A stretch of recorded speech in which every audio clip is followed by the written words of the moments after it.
So why do we study history? A question with many answers, and one which we'll attempt to answer for you today.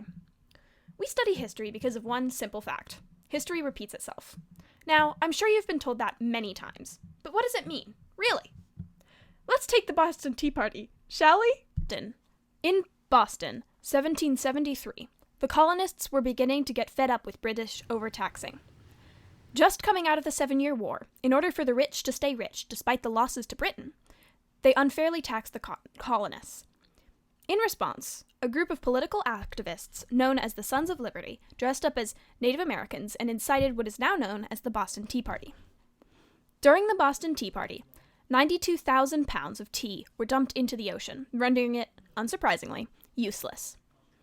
Incurring this huge loss, the British were livid. They ordered the closure of Boston Port until the East India Tea Company essentially got its money back as part of the Intolerable Acts, a series of acts that attempted to put Massachusetts under full British control. As you can imagine, the colonists were none too pleased with this, and the Intolerable Acts became one of the biggest reasons for the American Revolution. Why am I telling you about the Boston Tea Party, you ask? Because what we saw then is very similar to something going on in the world right now.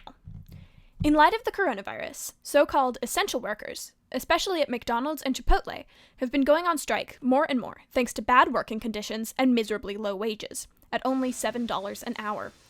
They've been requesting pay of at least $15 an hour, and the companies have been beginning to begrudgingly raise the pay.